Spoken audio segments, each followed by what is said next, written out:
has died. Connery is best known for playing the British secret agent James Bond across more than a half dozen films.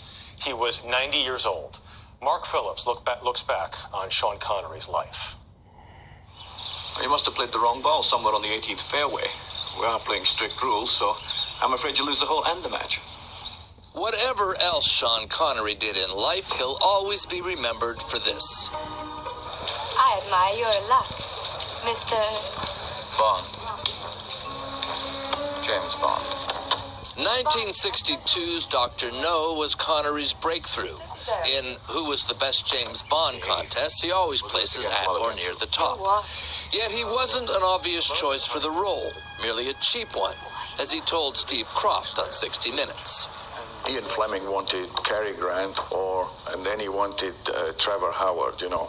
Well, their salaries would have taken care of the budget. Yet Connery became the standard against which all other Bonds have been measured, just like Ursula Andress was for Bond girls.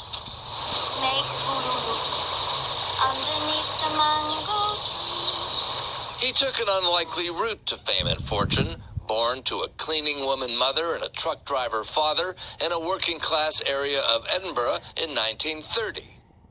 But he became Scotland's most famous son since Robbie Burns. So famous, the Scottish Tourist Board turned him into the face of Scotland in an ad for the country.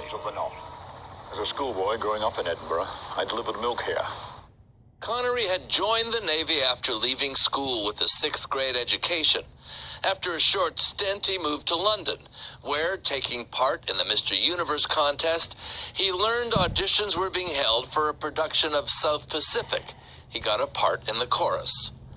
After a handful of smaller movies, his introduction to the Hollywood big time came with the 1958 release of Another Time, Another Place with Lana Turner. Oh, Mark, never let me go.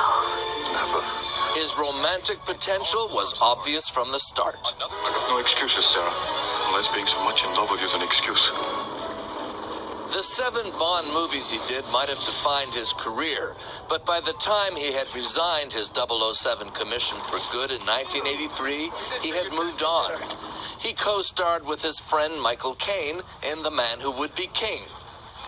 I'm heartily ashamed for getting you killed instead of going home rich like you deserve to.